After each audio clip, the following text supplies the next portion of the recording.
All right. Welcome everyone to the best of 2022. This is where my friend Ellie, we've been friends for what, over 10 years at this point?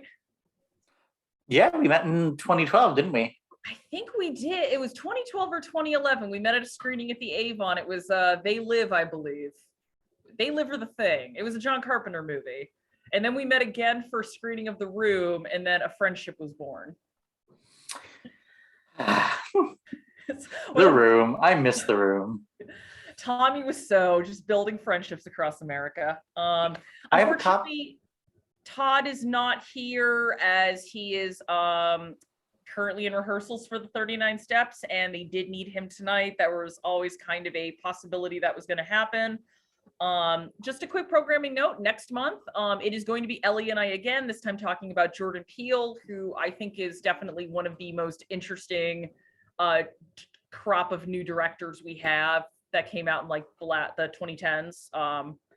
3 for 3 at this point, along with 2 other directors this year.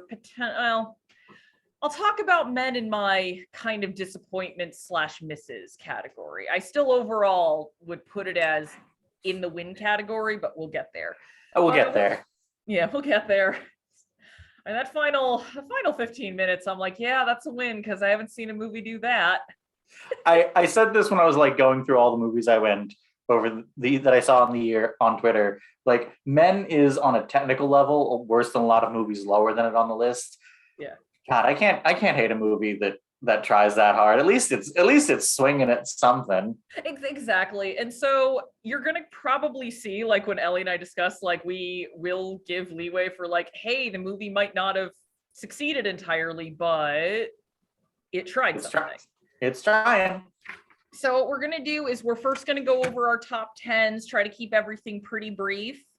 And then we're going to have a discussion with kind of all the overlapping movies that we have, because I think when I looked at all of our lists, I think there's about 6 that overlap. Of course, I am a cheater and I had 2 ties on my list.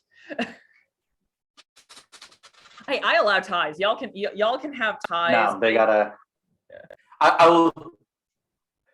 I will give honorable mentions, but no ties. Okay, I have honorable mentions as well. Do you want to go for? I was thinking of just doing alphabetically. So would you like to go first? I'll take it away. Or as I say, I could just read Todd's because he sent me 5 pages worth.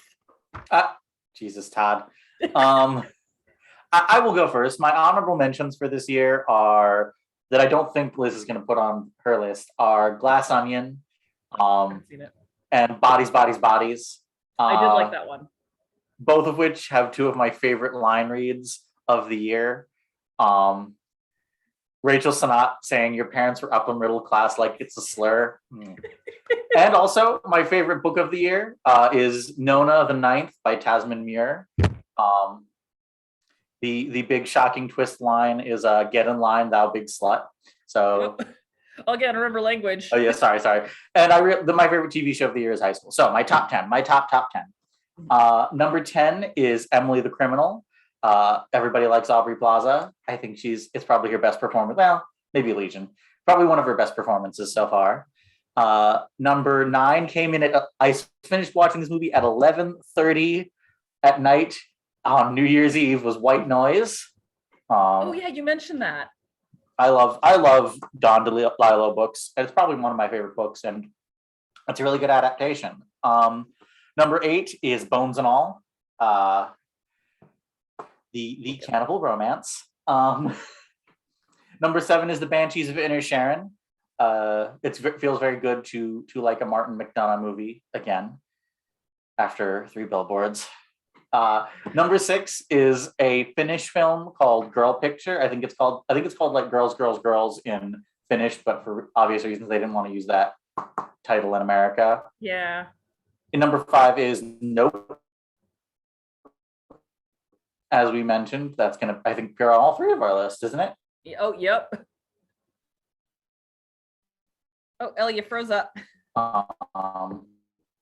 Number 4 is Tar. I froze up again. God. Am I moving again? Yeah, yep, I see you. Okay. Number 4 is Tar. It's the big awards bait darling this year because kind of rules. That's just the way it is. Same thing with number 3, which is Everything Everywhere All at Once. Mm-hmm. That's another movie where I think it's kind of gotten both overrated and underrated by people who won't shut up about it either way, but it just kind of rules. Number 2 is Decision to Leave. Nobody doesn't like Park Chan-wook. And number 1, I promise you, I'm the only one who has this on my list, and I'm probably the only one in this chat who's seen this movie, is We're All Going to the World's Fair. What is that about? Because you've told me about it, but I don't know if anyone in the audience has heard of it.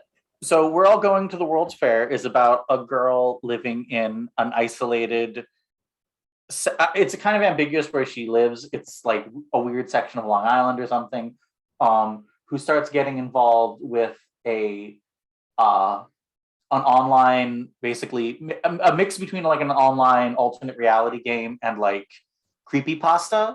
Like you write things about happening, make videos. And I think that the connection I have between it and Nope is they both have a section right at the middle where they basically look the audience dead in the eye and say, yes, we know what a generic horror movie with this premise would look like. You're not getting it. Ooh. Where is that streaming? Because you've talked it up and I do want to watch it. It's on HBO Max. It's very short. It's only like 86 minutes. I don't know if anyone else will respond to it the way that I did. I'm going to inform all of you that my favorite movie of the 2010s was the David Cronenberg film Cosmopolis. Yep. Don't ever listen to me on movies. I'm a weirdo. I'm pretentious, but I did really love it. Really got to me. I've seen it 3 times. Every single time there's a sequence right towards the end that just absolutely leaves me sobbing. So We're All Going to the World's Fair, number 1 movie of the year. All right, awesome. So I'm going to read Todd's. So his honorable mention. Oh God, yeah, I'm with you. Jesus, Todd. Honorable mention for Todd, The Menu. As Todd puts it, he's a sucker for a good Black comedy. It is from the guy, one of the Succession's writers. So, I mean, I liked The Menu as well. Mad God, this is how he wrote it. Special effects whiz Phil Tippett had spent the better part of 30 years on and off trying to bring his passion project to the screen. Last year, his ambitions paid off with Mad God, a dialogue-free descent into a stop-motion hellscape that managed to be both engaging and repellent all at once. Definitely not for everyone. And even I'm still trying to figure out if I genuinely liked this one or just found it interesting. But either way, I could tell as soon as I finished it that I had to give this a shout out. Another of his honorable mentions, The Good Boss. This was a Spanish Black comedy starring Javier Bardem. It's a really good look at that idea of like this boss who tries to fashion himself as like a father to all of his workers, but you just see how hollow it is. And his other honorable mention, which is actually on my list, is Armageddon Time. Great James Gray film that came out this year. I wish it had gotten more attention. But we're going to have that discussion about a number of movies, I think, in terms of like, oh, this movie's really good. Why did no one see this? All right. Also the Weird Al Yankovic story. Just what a... It is, I would say the Weird Al Yankovic story is the best comedy of the year in terms of just straight out, like a laugh out loud, like almost an old school Airplane style comedy, which we don't have that much of anymore. But it's one of those where it's like, it's such a good parody of these movies, of musical biopics. As he put it, he's like, it basically solved the problem of what Walk Hard, the Dewey Cox story did, where he just said, okay, I'm going to take this parody of a music biopic, and now I'm going to make it about a real person. Where is that shown? Weird Al. So the Weird Al story is on Roku, the Roku channel. It is free. I think that was something Weird Al wanted. He's like, yep, I want people to be able to watch this for no money because Weird Al is a good egg. And frankly, I don't think we deserve him. I'm going to have to disagree with you, though. The best comedy of the year is Morbius, provided we never see it.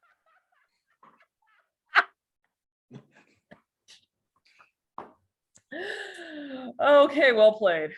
So Todd's number 10 is David Cronenberg's Crimes of the Future. The king of body horror returns. This is a movie where we try to know as little of it as possible, and it is it's great. Although Well, I'll talk about it more here. So this is what Todd says. Personally, I hope he feels emboldened to explore more here because the world he's built currently lends itself well to his perspective. And yeah, if you saw Crimes of the Future, you'll get. It's another film that's it's beautiful but very repellent, and it is not a film for everyone. Number 9 is Inu-Oh, which is. This is a Japanese film directed by Masaki Yusa. He's directed some other films like Mind Game, Night is Short, Walk on Girl. He's actually a really good animator. As Todd puts it, one of those directors whose films have become appointment viewing for me. Amid the lavish visuals, the movie also still keeps you involved in the story of two friends taking Japan by storm, culminating in a bittersweet ending that, for all of the movie's bombast, feels better for the fact that it's a subtle note to close on. Number 8 is you kind of have to put these two movies as a combo, X and Pearl. So this is how Todd starts it off.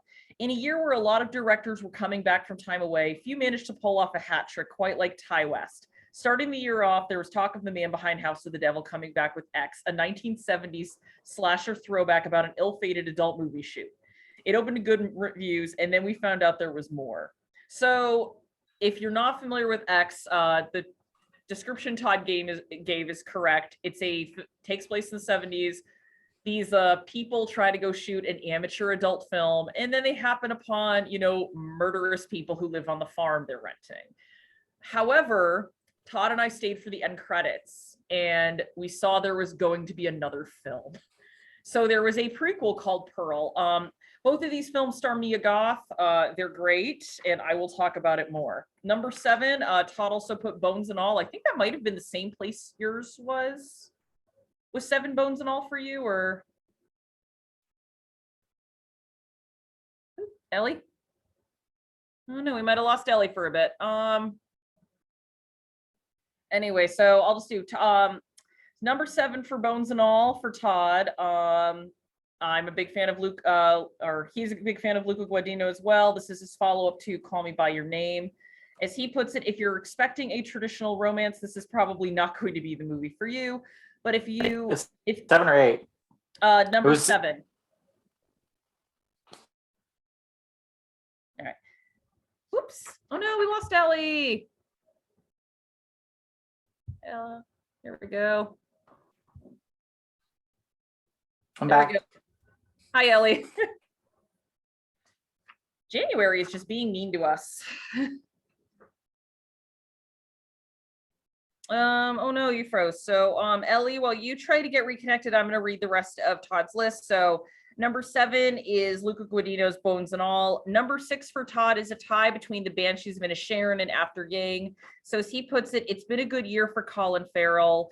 As he puts it, it's actually been a really good year for Colin Farrell. He almost made this a trifecta, as he did enjoy The Batman, although it didn't. It is unpleasant. What is? Oh, Ellie, you're frozen up. Oh, yep, I see ya. I see.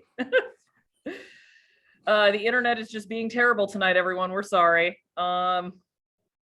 So he put The Banshees of Inisherin and After Yang in the number 6 slot. So as he puts it, Banshees is a movie that's better if you go in not knowing much about it. I think most people go in expecting a dark comedy, but as he puts it, it's also a fairly bleak, if funny, tale about the collapse of a friendship.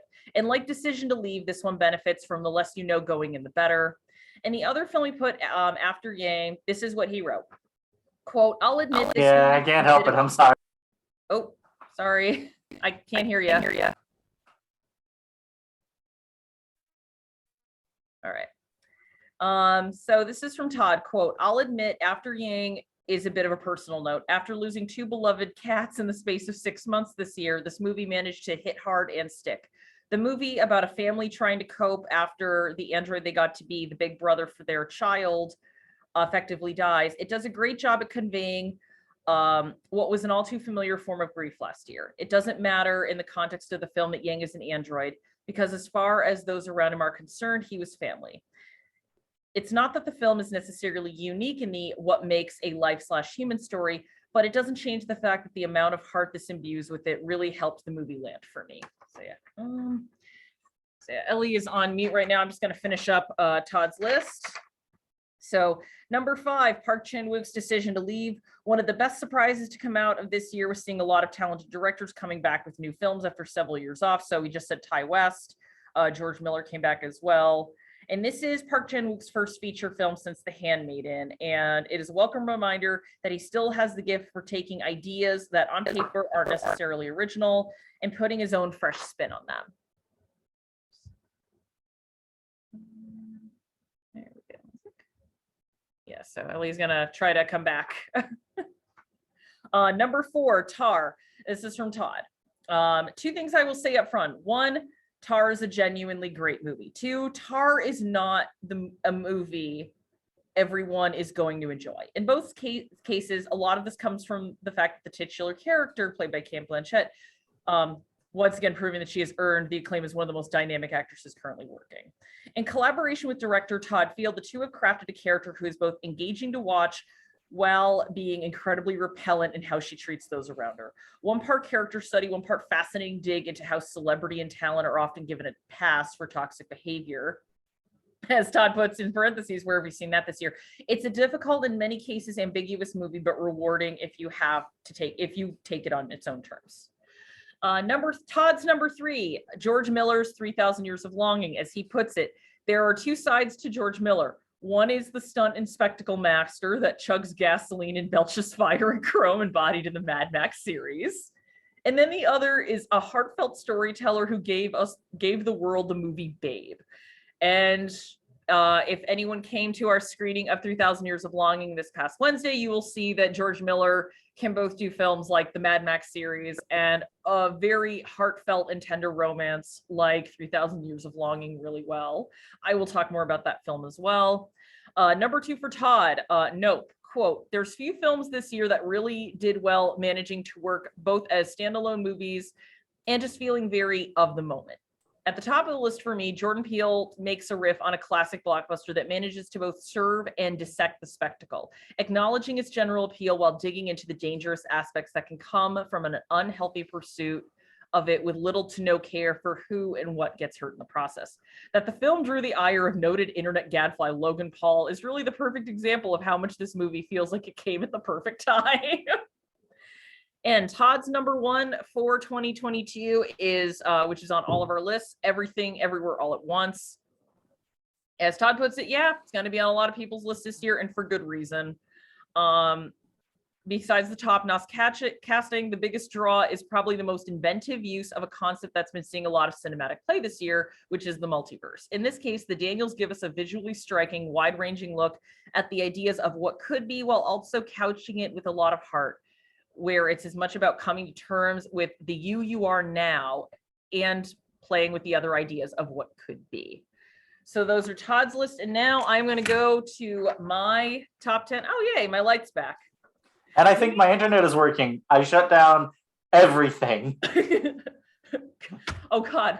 President of Madagascar, there was an outbreak. Shut down everything.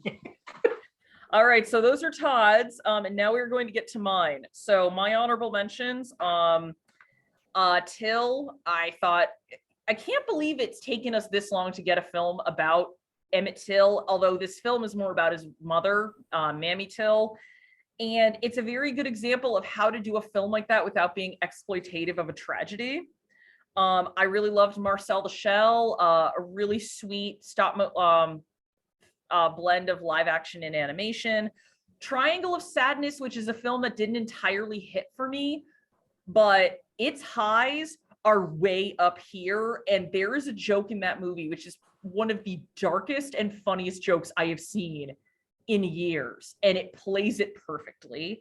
Babylon. I think had I seen this before my pencils down period, it may have been on my top 10.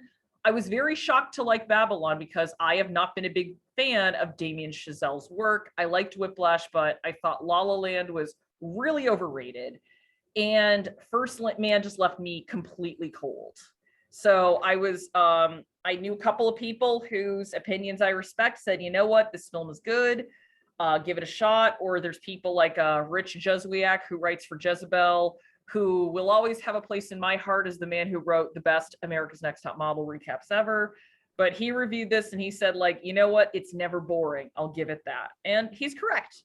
It's never boring. And it is a really fun, albeit kind of fictionalized look at Hollywood pre-Hays Code, the transition from silent to sound. And again, if anyone ever tries to go like, oh, I don't know what happened to Hollywood, it used to be so wholesome there. It was never wholesome. Never.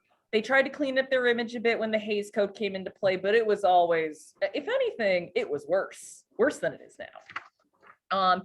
And the other one that almost made it onto my top 10 is this film called God's Country, starring Thandiwe Newton. It's best if you look at it as kind of a modern Western, where Thandiwe Newton's character is kind of this Clint Eastwood, former law person who laid down the badge and the gun, just trying to live their life. And then they get pushed to a breaking point. Great performance by Newton. And it's a good, just small little movie. And it's just nice to see those are being made. So my number 10, I am also a big fan of Banshees of Inisherin, arguably one of the most Irish movies made in a long time. We don't talk about our feelings. We just hold grudges and don't say anything to people. But it's just a good job balancing like the dark humor and just this feeling of sadness. I'm currently the head of the for-year consideration campaign for Jenny for Best Supporting Actress. For who? Jenny. Oh yeah, no, I liked her. For me, my Best Supporting Actress, the 3 locks I really want right now are Donna De Leon or Dolly De Leon from Triangle of Sadness. I thought she was great. I liked her. And oh my God, there's another person I'm thinking of who I can't, like, my brain is blanking on right now.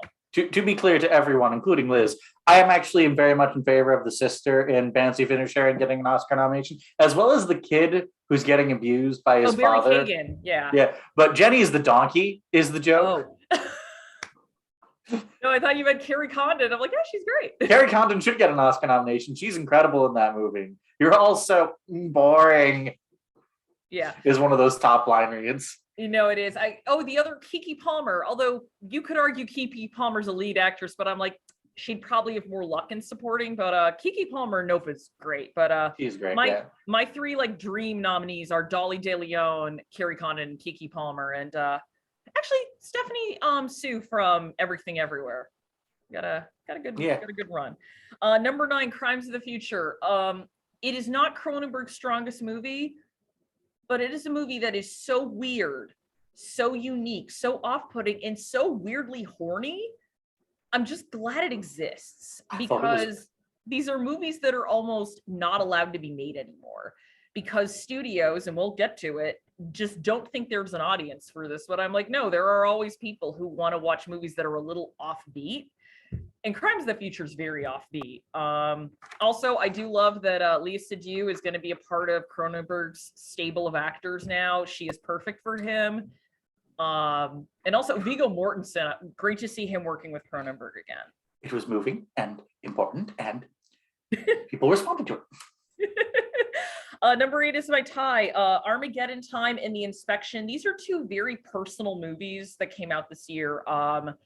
They're both basically kind of stories from the writer and director who made them. The Inspection is about based on Elegance Bratton's time joining the Marines. So he was a young gay man, and it's basically about him finding the worth he never found at home and finding this acceptance he had in the Marine Corps. And when I first started the movie, I was kind of like, oh, please tell me this isn't going to be 90 minutes of this guy being just treated like garbage by all of the other recruits. But as the film goes on, you kind of see they're like, yeah, we know, but you're a Marine and you have our back, and that's all we care about. And especially in the face of his mother, who does not give him the same acceptance. So it's a really moving story. Great performance by Jeremy Pope. And Armageddon Time it's very similar to The Fabelmans, and Todd pointed this out as well, where it's like these very personal stories by filmmakers growing up. But Spielberg's feels a little bit too sanitized for me, versus Armageddon Time is more about this kid just kind of, I guess it's his first encounter with finding out the world isn't fair and figuring out what he wants to do with it and what role he wants to play. Really good performance by Anthony Hopkins. I mean, I don't think that guy can play a bad role. Anne Hathaway and Jeremy Pope are great. Not Jeremy Pope, Jeremy Strong are great as his parents. And it's another good movie where it just shows parents as being human beings. Both of his parents are fairly multifaceted. Jeremy Strong, who's on Succession in particular, plays a dad who comes across as a really hard and almost unlikable guy. And then later in the film, you see the more tender side of him, the more understanding side. And you start to see like, oh, he feels insecure around his wife's side of the family because most of them thought, oh, your dad's a plumber. I can't believe she's marrying him. So great little movie to watch. I wish more people had seen it. Number 7, it's always hard to do a coming of age story right, but when it is done right, it's fantastic. And I really loved Turning Red. My favorite animated movie of the year, clearly. It's a great little story about a girl growing up, going through a change in her life. The change is, oh no, when she gets excited, she turns into a red panda. I mean, my goodness, what could the red panda be a metaphor for? I mean, it's unfortunately kind of got overshadowed by controversy because parents could not believe that a movie aimed at teenagers dealt with teenage issues. I think they got mad at the main girl who was supposed to be 13 calling a boy sexy. And I'm like, do you not remember being 13 years old? Like, I don't know. But it's a nice look at the dynamic between this girl and her parents. It doesn't make the mother into a monster. It's it's just a fun little movie. Also, if you're from the early aughts generation, it gets the boy band song so correct. It made me feel a little like just graying even more than I already am. I'm like, oh God, how old am I? Really good animation too. Number 6, we're doing another kind of coming of age story for women, only this one is not as happy. It is a French film called Happening. If you want to do a really depressing double feature, you watch this along with the great Eliza Hittman film, Never, Rarely, Sometimes, Always. Basically, this is based on, she just won the Nobel Prize for Literature, but I think it's Annie Ernaux. She's a French author, and this is a film that's based on a book, which is essentially her story of being a student in the early 60s in France, dealing with an unwanted pregnancy and just being like, what do? I don't want to do this. And again, one of the things I hate when people will criticize these films is like, well, why didn't you show the quote unquote other side? And I'm like, well, in real life, these issues aren't treated as if it's a debate team challenge. So it takes a very just natural, almost detached look at this, but you feel almost like a noose is tightening around this girl's neck, and you see her grades drop, she gets stressed out, and she just is basically looking at like, I am not going to have a future. Everything I've wanted to do with my life is going to slip away. And when she finally finds someone to help her, that scene is both terrifying, but there is a sense of relief afterwards. It's a really great film. My favorite foreign film of the year. Not for everybody. There are some scenes that are just like, you will be white knuckle gripping your seat watching it. But it's a film people I think should see. Number 5 is the double feature of X and Pearl. Definitely getting a little bit happier. This is the, we have the 1970 story of the adult film shoot gone wrong, and then we have the prequel. One is an homage to 70s slashers, that's X, and then Pearl is an homage to like these Technicolor films of the 30s. They're both amazing homages to cinema. And I gotta say, if Pearl is good enough for Martin Scorsese, it's good enough for us all. Number 4 is I call it the three-way tie, the unconventional romance triple feature, which is 3,000 Years of Longing, Bones and All, and Decision to Leave. I am not a big person on romance movies, but when they're weird and kind of tragic and they don't all work out, I love them. Although it does work out in 3,000 Years of Longing. George Miller should be allowed to do whatever he wants. Give that man your money. Number 3, Everything Everywhere All at Once. One of the most creative family dramas I have seen in a long time. And again, using this idea of the multiverse. And you can view this movie 2 ways. You can either view it as, yeah, there actually is a multiverse thing going on. Or you can view it as Eleanor is a woman who is just trying to figure out how her life got to this point and being kind of unfulfilled and sad with where she is. Great performance by Michelle Yeoh. Great performance by Hee Hae Kwan. Jamie Lee Curtis, I don't think has ever been funnier, or she hasn't been this funny since like Fish Called Wanda. Like amazing use of Jamie Lee Curtis. Actually, no, Knives Out too. She's great in Knives Out. She is great in Knives Out. You got to see Glass Onion. I know. We'll pirate it. We don't have Netflix. Sorry, everyone. It's not like I endorse piracy, but we can't afford everything. Number 2 is Tar. Tar was my number 1 for a little bit. Tar is a film that has so much nuance, so much ambiguity. Again, I'm kind of shocked it was made because I feel like studios shy away from films that kind of ask you to sympathize or even potentially like people who are bad, which is strange because we're okay with it on television, but not so much in movies. But Cate Blanchett gives the performance of career, and I think just shows that she is the best working American actress or actress in the English speaking world today. I don't think there's anyone better. Everyone will ask, what about Meryl Streep? But all due respect to Meryl Streep, I don't think she has given a very risky performance since Doubt. But Cate Blanchett, the thing I loved about Tar is, number 1, the camera work's amazing. The camera work in the NYU scene alone is phenomenal. But when I was watching this film, I not once thought I'm watching Cate Blanchett. She created a true character. She and Todd Field created a true character here. And again, this is a film where it just shows you when we're looking at these people like the Harvey Weinsteins, or even people who aren't complete monsters, just bosses who are abusive. It shows you how much of a pass you can get because, well, they're talented.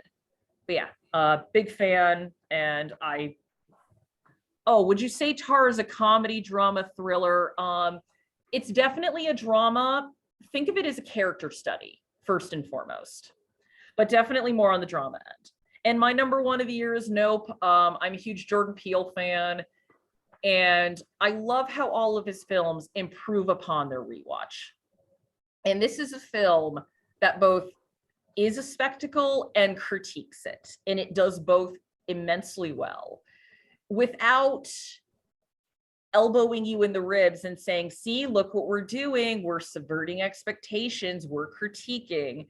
It lets you can watch this film as just an adventure, horror, sci-fi film, or you can see it as a critique of spectacle. And this film came out around the time, I think, the Johnny Depp Amber Heard trial was happening, and kind of seeing the weird social media feeding frenzy and people watching it like it was entertainment it really resonated with me when I watched it. But I mean, this isn't new. One of the characters in this film is literally named OJ. And that is also one of the big times we saw real life that involved real people and 2 dead people just become a spectacle. And it's one of the smartest mainstream films to come out this year. And again, it's just one where I'm like, man, good thing Jordan Peele's movies always make money, because I want him to continue to make these movies.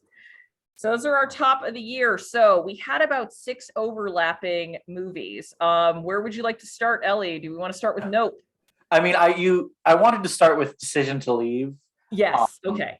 Because you talked about the camera work, and I really I've been looking. I do pay attention to awards because I'm a loser. And I really can't understand how Park Chan-wook isn't getting more attention. Like, there is more visual flair put into the into 2 people talking in an otherwise empty interrogation room than most people put into their big final climactic battle. Yeah, Park Chan-wook makes such good use of space too. He does. It's There's never anything unintentionally placed anywhere. There's this one segment where like the lead detective, if those of you who haven't seen like ads for it, Decision to Leave is about a police officer who starts falling in love with a woman he's investigating for the murder of her husband. It's incredibly romantic in a very weird sort of way. It's very funny sometimes. It has, in my opinion, like the rawest line of the year, which is killing is like smoking, only the first time is hard. But like there's a sequence where he's like basically following her footsteps on a path she might have taken, and the way it's cut together is just so beautiful and so exciting. I want to see that movie. And if we want to, speaking of camera work, skip to Tar again, the NYU scene, which is a long take, a great long take, and also, but it's not just the camera. It's not just a Tom Hooper long take where he's just going to put the camera in your face for 4 minutes. The camera moves. The camera follows Lydia Tarr, and you do kind of see how she's intimidating these students. But it's interesting to watch that scene because she does have a point of like, you know, if you're here to learn music, yes, some of these guys were jerks, but they are a part of the canon. But the film is also kind of about like, you know, the art versus the artist. It's again, Tar is a film where there's a lot of interpretations because I don't know if it's entirely clear what Lydia did. It's never made explicit what she did.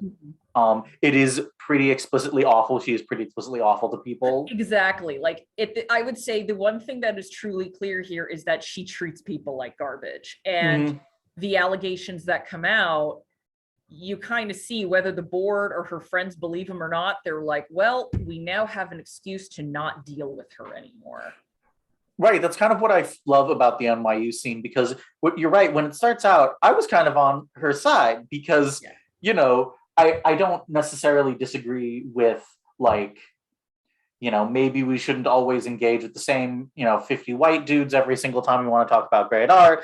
Maybe that can be kind of alienating. But on the other hand, like, dude, you are saying that to a lesbian. A woman who's a lesbian in the 90s in context, she has an understanding of this, but so she starts out right, but then she keeps getting worse and worse and worse and worse and worse until she's basically just bullying this poor kid. Yeah. And I find it so interesting that like on his way out the door, he immediately jumps to calling her the B word because it shows like even if she is doing awful things, there is an element of misogyny and of homophobia and how she is treated, like how she gets consequences that other people don't. Yeah. Well, and this idea of for as much, and it goes into social media as well. I just finished this really good book called The Chaos Machine. And it's about how social media just messes with your brain. But it talks about kind of these campaigns on social media where people will just latch on to like a villain of the week. And it does show how she becomes like the villain of the week for a bit. But Todd had a theory about what actually happened in this movie because he's like, I'm not entirely sure she initiated anything with this person. His theory is, I think the other person was in love with her. In Lydia, because there's a great line late in the film where her wife says like, every relationship you have outside of your daughter is transactional. And you do see that Lydia only keeps people around who can do things for her. So his theory is like, I think there was someone who did fall for her. Lydia just kind of brushed her aside and this person just had a meltdown. But on the other, it could also be Lydia's just a creep. Like you can watch her grooming Olga throughout the film. Yeah. So it's one of those movies where I don't think you're going to get an easy answer. Yeah. I think everyone is saying like no one but Cate Blanchett could play it. I think it's right. It's so hard to walk that line between like a character who was thoroughly detestable but also still watchable. Yeah. And you also feel bad for her. Like, I have to admit, there's a scene late in the movie where she's like, that's my music. I felt for her. I'm like, yeah, that is something you made.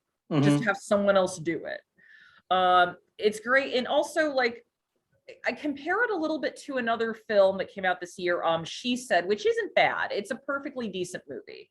I just think all newspaper movies are going to be held to the standard of Spotlight, and it didn't reach that standard. But it's so easy to make a movie about a Harvey Weinstein who just seemed to be an outright monster of a person.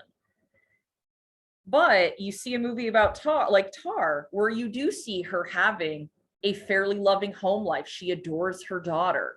It kind of tells us, like, in real life, these people who are predators or who are just jerks, they're not these caricature monsters. They are real people, and they have facets as well. And sometimes it's easier for us to just think of these people as outright one-dimensional monsters. So it's a brilliant screenplay. And one of the, I think the screenplay is just available to read now, and I want to see it.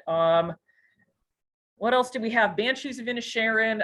We're both Irish, Ellie. How well does this deal with the Irish just sensibility of dealing with things? So my boyfriend is Jewish, and he and his mother like do not understand how I am completely incapable of talking about anything regarding emotions. Mm-hmm.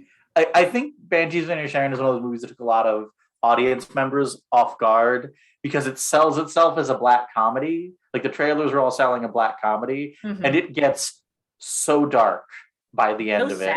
Sad. So like, it's one of those movies that's so sad and so small and so pointless. Like the end of the movie, everyone is worse, everyone's unhappy. It was also pointless, but it's so good. It's such a good movie. Yeah. Well, I guess he still has someone that, did ask, like, how would we describe some of these movie genres? I would still put Banshees of Inisherin kind of under the dark comedy / drama. If you've seen In Bruges, it's the same writer director as that. It's one of those dark comedies that just will not let up with the dark part, but it is still funny. But you liked me yesterday. I forget. Todd saw this on Twitter. I don't have Twitter anymore, so I'm kind of removed from the film discourse. It's nice to just go in and like a movie without having like 50 different opinions immediately. But someone said they're like, Colin Farrell looking and seeing that the previous date was April Fool's Day is one of the saddest things I've ever seen. It is. It is. Speaking of movies, a lot of Twitter discourse. How about we talk about Everything Everywhere All at Once? Oh, what's the discourse? I don't even know. I like that movie a lot, but people who like it and people who hate it were basically, ever since it came out, taking it in turns to be the most insufferable people about it. Because it's like, you either a bad person for liking it, or you're a bad person for not liking it. Eventually I'm just like, a bad person for liking it. Shut up, the both of you. But Everything Everywhere All at Once is an action comedy with a sci-fi twist. It's very funny. It's also a family drama. It's a lot of things. It's everything. Everywhere. All at once. No, I feel like the reason this movie is speaking to people like the millennial generation explicitly is because I think there are a lot of us that are like, we are not where we thought we would be 20 years ago. And it is ultimately about Michelle Yeoh's character, as Todd put it, becoming okay with herself and just being like, this is where my life is and I've got to be okay with it. And I've got to accept that however my life turned out in another universe, that's not the life I'm living right now. And there is something very relatable about that. Mm-hmm. Also, some of the best makeup and costume design I have seen in ages. If this does not get nominated for costuming, just as if Crimes of the Future, which, by the way, if you don't like horror, do not watch Crimes of the Future. If Crimes of the Future does not make the cutoff for Oscars for makeup, I am crying foul. And actually, also, so go on, sorry. Best editing. It needs to be best editing.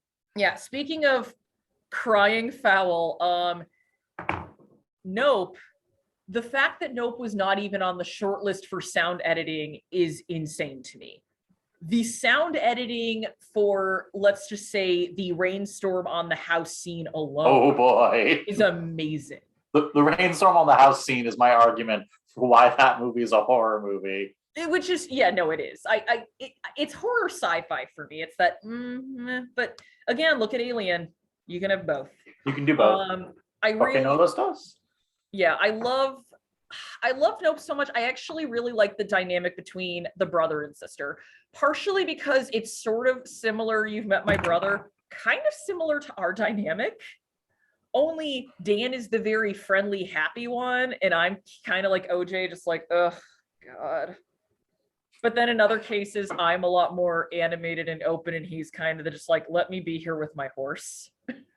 Nope. Nope was a finalist for another best line read of the year, as I debated if a gesture could be a line read, which is OJ and M going like right at the very end. When I tell you I cried at that scene, I was like, oh.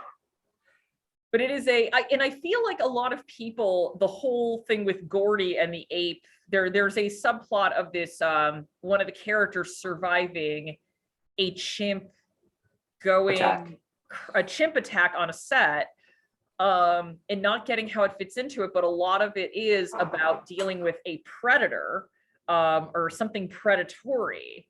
I don't want to spoil Nope if you haven't seen it, because even if you don't like horror, I think a lot of people who don't like horror would like Nope, because it is not wall-to-wall slasher horror. It is closer to like an Alien actually it's closer to Jaws.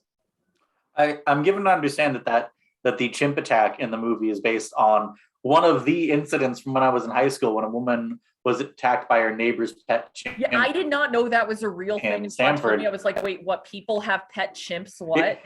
It happened like a 10-minute drive from where I live, like up in North Stanford. You know what? Connecticut rich people have too much money. My ex-girlfriend lived like 3 houses down from that woman. It was weird. Oof. Yeah, that's fair. Todd told me, he's like, oh, that one character who has the veil over her face, that's a direct nod to that victim. I was like, what? That's real? Mm-hmm.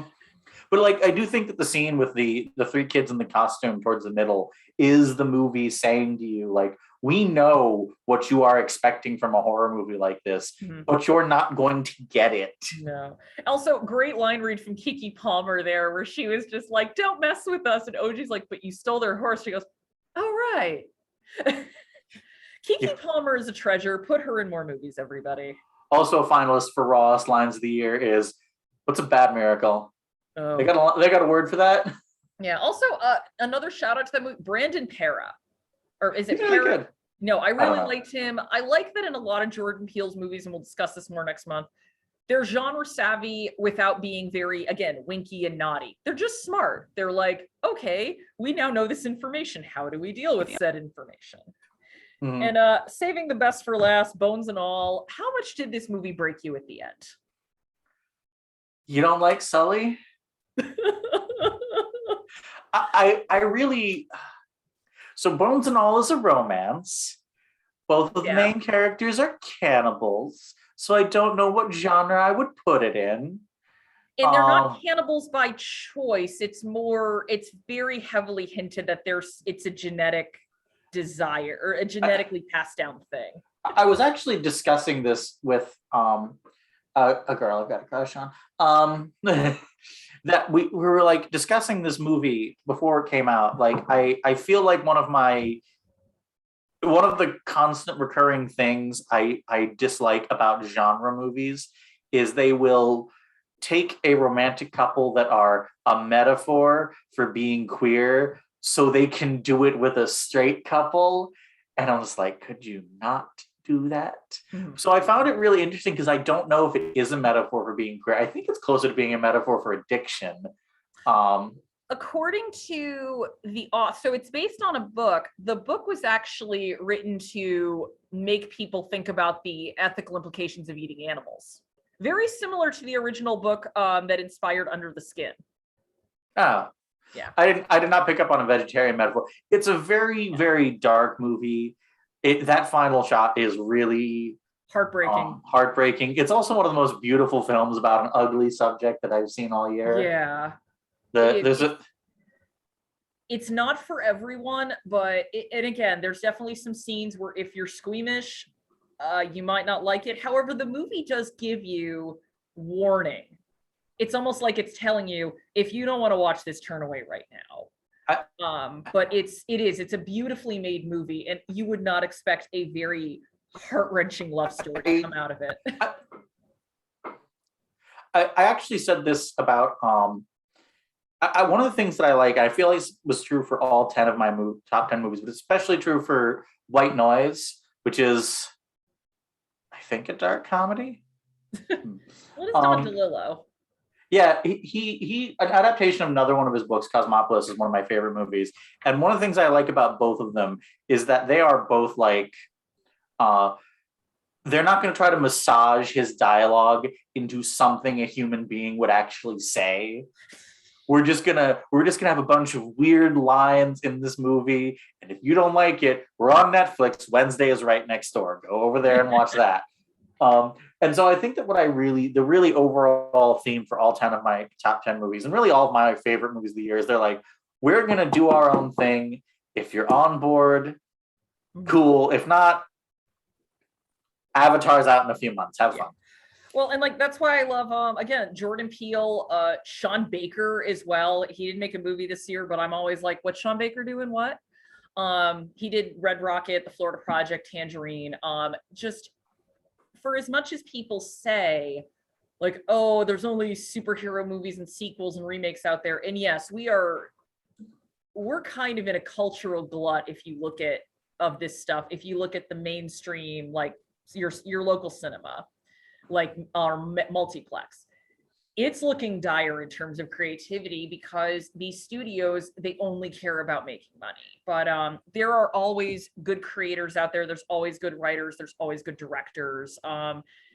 It's just now you kind of have to seek them out, which actually is a good transition to kind of a little question, just the state of cinema, because again, it just seems to be all tentpole movies, all franchises, remakes, and nostalgia. Do you think it can be saved is my question. I mean, I don't know what, I think part of the problem is that cinema's in a very weird spot. It's like everyone can tell that streaming is coming down like a freight train as the like main way people consume movies, but no one's really figured out how to monetize it.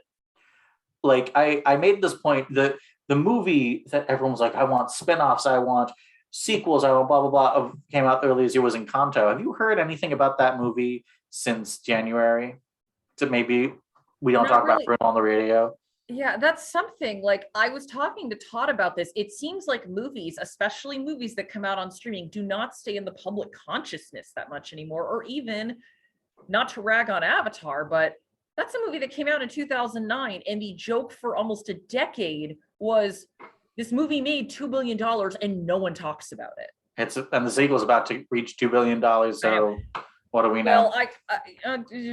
Well, I think Disney paid bots, because as that release date got closer, I started to see so many accounts going, don't bet against James Cameron, guys. And I'm like, where did this come from? Because for 10 flipping years, this movie has been a punchline. And now all of a sudden we're seeing articles of how revered it is. But Disney's got deep pockets. I think they paid for things.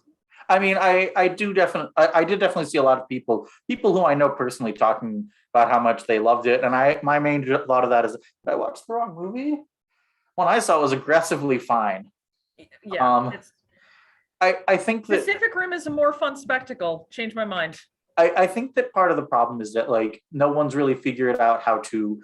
I do think that dropping seasons all at once makes them fade away very quickly. Mm-hmm. Like when I look at something like Wednesday, which just came out, and it's already fading out. Like the only people I still hear talking about it are my queer girlfriends who want Wednesday to end up with the blonde chick. I don't know. I haven't watched it.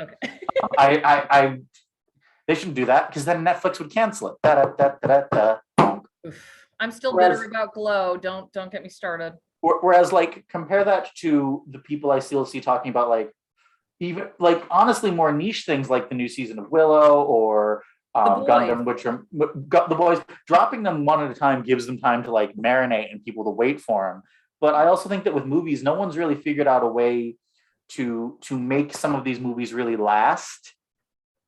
So unless they're very, very, very, very, very good, in which case, they're good. The people will see a movie that is good. like I can't even remember what I saw this year in March, aside from like I guess I saw Men. I don't remember. I was looking at the worst of my year list because I keep track of everything I see on Letterboxd. And like half these movies, like I couldn't put a gun to my head. I couldn't tell you a thing about Black Adam. And I saw that in like October. Or like I think that just is because Black Adam isn't good. I remember really hating the new Texas Chainsaw Massacre movie. I don't know what happened in it. I'm not going back to see it. Yeah, one of the other things I've noticed is studios don't let a movie kind of gain a following anymore. It's, I mean, Everything Everywhere All at Once is a big success story, and Pig last year too was a success story of a film that built up a word of mouth, so it stayed in theaters. But now, this happened with 3,000 Years of Longing. The movie didn't make a ton of money in its first week, and they just pull it rather than going, maybe we keep it a little bit, see if more people talk it up. And it's really, that for me is what's sad, is movies aren't given a chance to kind of find an audience anymore. So I think the same thing happens with streaming, because we were talking, not you and I, but I and a friend of mine were talking about how Netflix and Amazon and Hulu, they're always canceling shows after like 1 or 2 seasons, because Netflix has some algorithm that says that they only get new subscribers for the first 2 seasons of a show. I don't know where, but like if you look at some of my favorite shows, or even shows that I don't like anymore, but that I still remember fondly, like Buffy, you cancel Buffy in season 1, no Spike, no Faith, no Tara, no Dark Willow. No Dark Willow. You cancel Seinfeld in season 1. You don't get Newman or George's parents or do not make me Jay think Peterman. Of a world where that happened. So many shows, or The Office. I don't even particularly like The Office, but can anyone look me in the eyes and say the first 2 seasons were the best seasons of The Office? Yeah, no, exactly. So, you need to give these things time to find themselves and find an audience. And I do understand that there is money, but there needs to, Martin Scorsese said this, there needs to be room for art's sake. Mm-hmm. And I think that the still the only way to guarantee like an actual success in terms of cultural longevity, in terms of financial success, in terms of critical success, is a good product well made. Yeah. And I think that increasingly the way the production grind on a lot of the stuff works, it just doesn't allow for that. Like Ben Affleck called it assembly line. And I mean, I got to stick up for my Boston boy here. He is right. Like, if you look at even the quality of most of these streaming movies, they're not great. So it's like, put some effort into these things and maybe we'll watch them. I hate to defend a Michael Bay movie of all godforsaken things. But when I look at Ambulance versus, which cost like $60 million, versus The Gray Man. Oh, The Gray Man? Supposedly cost $250 million. It's one of the most boring. Oh man, that wasn't even on my list, was it? I forgot to put it there. Yeah. All right. I do want to read what Todd wrote about the current state of cinema. He said, this is tricky to say in a single blurb. First, I just need to say, marketing has basically resigned itself to the IP, the intellectual property or pre-existing intellectual property machine. The box office performances on movies like Babylon and Strange World, which, by the way, Strange World got done dirty in advertising because that movie is really fun. But it says, have both been regarded as major duds, thanks in a large part because there was no real effort made in marketing them nearly as hard as to say the latest Marvel movie, or as Todd puts in parentheses, the Avatar teaser that I had to see in front of every single movie since last August. So yeah, there is like, they're not advertised. They also don't go into as many theaters. I'm seeing like ads for Women Talking saying it's playing everywhere. And I'm like, that's nonsense, because the closest theater it's playing to me is 30 minutes away. Although I think my local independent theater is getting it. But I mean, Babylon is hanging in there. People are going to see it. I think because people are saying like, this is actually a pretty fun film. You should watch it. Yeah, highly recommend Babylon. It is worth seeing in a theater. It gets dark in some moments, but if you are interested in early Hollywood, it's a good movie. The example I make for like theaters, I think a lot of theaters did shutter over the pandemic, but the real like thing that I used to compare this is in 2019, I saw Parasite There are 3 theaters near me. There's one in the mall, one over on Summer Street, and a little art house theater on Bedford. Yeah. I saw Parasite in one of the AMCs, like the mall. Yep. 2 years later, 2021, I couldn't see The Worst Person in the World at any of them. I had to go into New York City to see it. Yeah, and that's not like a weird, deep, complex art house movie. It's a rom-com. Yeah, I think that's the big, I mean, and again, I get that theaters need to make money and I get the studios want to make money, but I think this is where movies like Avatar and the Marvel movies and even stuff like Transformers really kind of gave the studios the wrong lessons. It just became every single studio looking for the next $2 billion picture. And it's like, not every movie is going to be that. It also, studios don't invest in mid-budget movies that much anymore. But like, there was a movie that came out, Mrs. Harris Goes to Paris, which is actually a sweet little movie. I watched that. And it's one where I'm like, my mother would have seen that. She wanted to go. And she's like, we have 2 or 3 theaters within a 10-minute drive. None of them had it. But it actually made money on the kind of art house circuit because, again, people my parents' age, they don't want to go see the latest Marvel movie. They want to go see, I mean, I don't want to disparage Marvel films, but they just want to see movies made for adults that don't have capes in it. I do. I'm like, so the problem then comes down to this, like, so Mrs. Paris Goes to Paris is what, $20 million budget? I think even less than that. I'd have to check, but we'll say 20 million because that makes my math easy. So it has a $60 million break-even point. And this is something that I know happens. I can't prove it, so don't repeat this, but like, I have heard from people who book exhibitions at like the AMC theaters near me, like they get told you're gonna keep Spider-Man on 4 screens for 3 weeks or you're not getting Thor. Yeah. And so that keeps perpetuating itself, which means that there's so much fewer screens for mid-budget horror or comedy or dramas. Yeah. So the production budget is listed as between $9 million and $13 million, and it actually made $30 million. That's a break even, yeah. And they used to also have, like, you could have DVD sales, you could have video rentals that would make a mid-budget movie worth it. Whereas now that's all those avenues are kind of closed off. But it's one where I've been talking to my mom about. She's like, well, I'd go see movies if there was anything I wanted to see. And she's just like, none of this interests me. And or the ones that do, it's like, oh, where is it playing? And it's nowhere near her. I think she saw like The Duke with me, and that's because she came up to visit me, and the Red River Theater was playing it, but she was like, well, that's a movie I liked. It was a nice little film. But yeah, it's looking dire, which is why I will tell you, if you do see a movie that you want to see in a theater, maybe make the trek and go and support your local independent theaters, because they are going to be one of the few places that still play non-franchise films.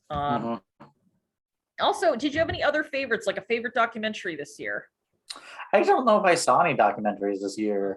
I wanted to see All the Beauty and the Bloodshed. Haven't seen it yet. I will be kicking myself for not seeing it. But I did see one that I really liked this year called Bitterbrush. I think it's technically a 2021, but it's a short little film. Like, I think it's 80 minutes total about these 2 girls who do cattle herding. And that is a life, that is an occupation that I am completely unfamiliar with. And it does a great job just kind of showing you what that entails in these girls' lives. And I was just like, this is a nice documentary. I really liked it. Not all documentaries have to tackle these big, heavy subjects. I really dug Prey. Yes.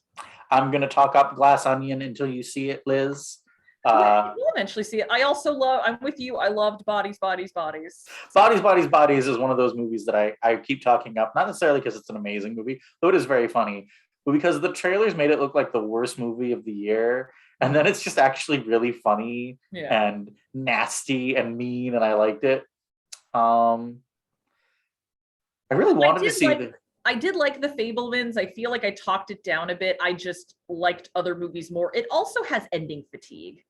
I didn't see The Fabelmans or Babylon or Bardo or Empire of Light, because I'm thinking like, man, letting 4 different awards darling directors make movies about the importance of movies in the same year, I need to For me, Bardo was like, is this Inarritu being good or is this Inarritu getting high on his own supply again? Because it can go either way with him. What else did I like? I really wanted to see The Girl and the Spider. I think it got pulled from Netflix before I could. I really wanted to see The People's Joker, but freaking WB sent them a cease and desist. Yeah. I also, I liked Prey. I did like Elvis. I did like because I love Baz Luhrmann. The man is a maniac. You either really like his very frenetic style or you don't. But and I'm not even a big Elvis fan. But going back to spectacle, I'm like, Baz Luhrmann knows how to make a spectacle and make it involving, and it's memorable. And also, if Tom Hanks just wants to play like cranky old dudes and scumbags for the rest of his career, I would welcome it. I actually kind of like him in Elvis. You can tell he's having a lot of fun playing, what's his name, the Colonel. And also just shout out to Austin Butler, who is a relatively unknown guy, and props to Baz Luhrmann for saying, no, I'm not casting a well-known actor because that's going to distract. And he just went with talent, and this guy is incredibly talented. And I think had Brendan Fraser not made The Whale, I think Austin Butler probably would be the shoo-in for best act.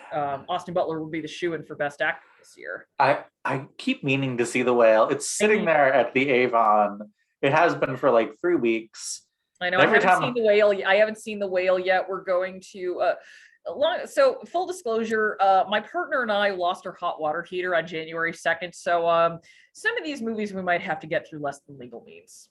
I told, like, I was gonna go see it, and in case you can't tell from like this video, I am overweight, and it was one of those things where my partner was like, I don't get to have an opinion on this. You get to have an opinion on this. Like, I don't want to have an opinion on this. I know. I kind of hate that everyone has to have an opinion on it now. And I'm like, I mean, I like Darren Aronofsky. I am one of the 5 people in the world that liked Mother. So I will likely enjoy at least some of it. And I do love Brendan Fraser. He is a really good actor. I'm glad he's kind of getting more roles again.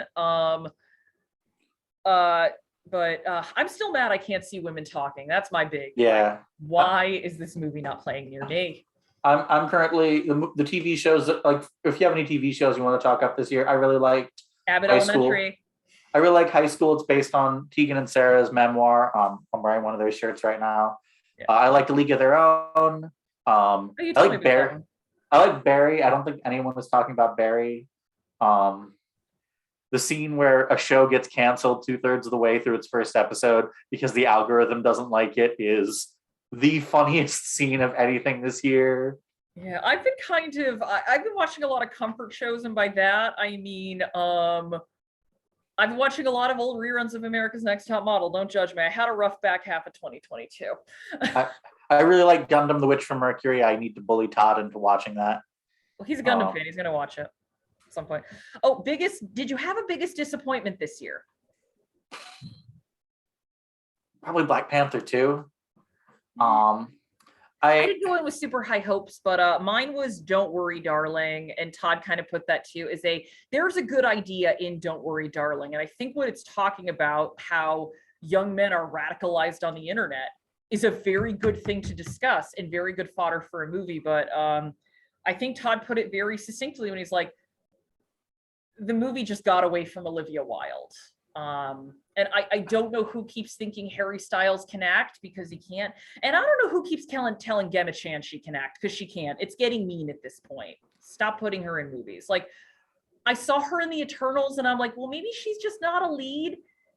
She can't even carry being like a third character, like a secondary character who's not even secondary. She's a third character in this movie. She's a beautiful woman, but she should not be acting in films. My opinion on Black Panther 2 is that there's a really good 100-minute movie about like grief and dealing with someone who's really important to you and your like social group who's no longer there. Anyway, the movie's 2 hours and 45 minutes long. Yep, it's too long. Like, and there's so much, like, the Ironheart stuff didn't need to be there. Every time Bilbo and Elaine Benez are on screen, the movie just slams to a halt. Yeah, it's not great. I still don't know. Like Elaine's been in like 4 of these movies. I don't know who she's supposed to be playing. She was apparently introduced in one of the Marvel series, Falcon and the Winter Soldier, just the most boring thing I've ever seen in my life. This is also the other issue I have with the Marvel movies. I should not be watching multiple series just to get a character in a movie. What else was disappointing this year? Men was pretty disappointing. Annihilation is probably one of my top 10 favorite horror movies of all time. So, Men is saved by 2 things. Well, 3 things. One, Alexander Garland is a fantastic director. So even if the movie misses, it still looks and feels like really creepy. 2 is Jessie Buckley. I have been on the Jessie Buckley train since Beast. I'm glad she's getting her due finally. And 3 is, again, that final 15 minutes of just like, what the heck am I watching? I respect a film that goes that hard. I think the ultimate problem with Men is it's trying to be about like 10 different things. And I think someone needs to sit Alex Garland down and go, okay, pick one and be about that. Just pick one. Another big disappointment I had, well, it's really just more me. I'm going to yell at some people. Smile. I didn't expect it to be great, but every few years or so, I feel like I need to relearn this lesson. There are people who understand the horror genre, who understand its history, understand the psychology behind it, its influences. And then there are people who think jump scares equal horror. And I got to stop listening to the latter, because they got me to watch It Chapter 1 and that stunk, and they got me to watch Smile and that was unremarkable. Jump scares do not make a horror movie. They don't. They can be great, but when it's all your movie is, it's not good. Everyone was talking up Violent Night to me. And then I went to Violent Night. I went to see it with my brother. I'm like, well, I don't care if any of these characters live or die. I mean, yeah, but it also, there were so many shout outs to American Dad Christmas episodes. I was happy. I was like, this is fine. Beverly D'Angelo saying the line, "I wish she'd beat him more as a child," is great. I would say Jurassic World Dominion, but sorry, go ahead. You finish up Violent Night and I'll talk about Jurassic. It's not a great movie, but I like Christmas mayhem movies. And so before we wrap up, because we have like a few minutes left, what are you looking forward to next year? And actually, before I go further, we're all looking forward to Barbie, right? Earlier today, I was wearing a shirt. I took it off because it's a sweatshirt and it's too warm to wear indoors, but it has Electo written on it in the Barbie font, and it's bright pink. Yeah, I'm because in oh no, you froze. Oh no, you froze up. Can you still hear me? Yes, can you still hear me? Hello? Yes. Okay. What I was going to say is that in the book series that I really like, there's a character named Electo who is a 10-foot tall Barbie doll made out of skin. Oh, I think you paused. Oh no. No. That's it. That was the end of the explanation. Okay. I really don't know how to explain any more without going into the entire book. It's a very good book series. The movie I'm looking most forward to outside of Barbie is Dune. Well, yeah, no, Todd is like Dune too. I'll watch it. I'm not into Dune as much as he is, and it is a little tiring because when I'll ask like one thing about the actual movie, I'll get okay, so in book 5, and I'm like, I don't need to know this. I'm looking forward to Wes Anderson's Asteroid City. I love Wes Anderson, any movie he does. As much as I'm over the Marvel movies, I am really excited for Spider-Verse 2. I think Spider-Man Into the Spider-Verse is one of the best superhero movies ever made. The animation's great, the story's great. I'm really excited to see what they do with it. Oppenheimer. Yeah. Hey, it's Christopher Nolan. I'm still on the Chris Nolan train. Yeah. Tenet is bad, but I'm still on the Chris Nolan train. Apparently so also speaking of Cronenberg, Brandon Cronenberg's Infinity Pool. Heck yeah. There's that. Killers of the Flower Moon we're getting. I think Scleen's Kiama. Oh, I did not know that. I'm really excited for Love Lies Bleeding, which is from the director of Saint Maud, which is I don't know. I might be wrong. Oh. I'd have to double check that then. But Todd wrote in just all caps for the movie he's looking forward to, Cocaine Bear, which I'm also looking forward to. Cocaine Bear sounds great. Tell them about Cocaine Bear. No, it's also Todd Haynes has a new movie coming out. He hasn't made a movie since Carol, right? I don't think so. Yeah, May, December. I'm totally here for it. Also, Hayao Miyazaki's How Do You Live? How Do You Live? Well, if you haven't seen Carol, it's a Christmas movie, so you can watch it every December like I do, and it's the most romantic movie ever made. Yeah, I do love Hayao Miyazaki, although I feel like I've heard about him coming back to filmmaking so much. I don't think I'm going to believe that movie is out until I am sitting in a theater watching it. But yeah, the two most anticipated movies next year, Barbie and Cocaine Bear, everybody. And Dune. Also, I'd say I'm excited for Megan, but I already saw Megan. I saw Megan opening night, and I had a great time. Go see Megan. It's so great. It's so silly. It's so stupid. And you know what? There's room for that. You can watch art house movies, but also there is room for that. I'm not saying never watch a superhero movie again. It's just y'all got to have some balance. Balance at the multiplex. I was chatting. I think that's sort of my ultimate thing. I was chatting with a dude who got like incredibly mad about which Toy Story movie is the most recent one. I'm guessing it's 4, or does he mean Lightyear? Whatever. I don't know. He was incredibly mad about some Pixar movie. And I was talking with him about it, and every reference seems like either to Marvel movies or to Pixar movies. And finally he said, well, what do you want me to do about them to reference those movies? I'm like, you got to see some movies for grown-ups, dude. Yeah. Lightyear, actually, just to close it out, Lightyear wasn't terrible. I just think it was meant to be just a space sci-fi movie, and they're like, oh no, we need an existing property. Slap Lightyear on it. But I love socks. I would die for socks, and I kind of don't understand why Andy didn't ask for a socks toy, because I would have totally asked for the socks toy. Well, because socks didn't exist until well, the whole backstory of No, we're not doing continuity. Yeah, we're not. But also Alice Lowe, who did the great film Prevenge, she has a new film coming out called Time Stalker. If you've not, Prevenge is a horror comedy about a woman who's she's pregnant, she's at 8 months, and the fetus is telling her to kill the people responsible for her husband's death. It's bonkers. It's not for everyone, but I really like Alice Lowe, and I'm very excited to see Time Stalker. And yeah, Todd Haynes is like appointment for me. Oh, also, Beau is Afraid, the new Ari Aster film. I don't know what it is. The trailer drops tomorrow. Supposedly it's Ari Aster doing a comedy, which after Hereditary and Midsummer, I don't blame him. But yeah, excited to see this. And with that, I think it's almost time to close up. So everyone, again, just support your local cinema. And, if you really want to see a movie, go to a theater. It may cost a little more money, but I think the best thing we can do right now is show the studios that there is an audience for more than just existing properties. And everyone, also, there's nothing. Nope is great. And also, there's nothing quite like movie theater popcorn, but that's true. There's nothing like movie theater popcorn. It's great. It's so salty and bad for you, but I love it. And also, if you're ADHD like me, movie theaters just help you concentrate.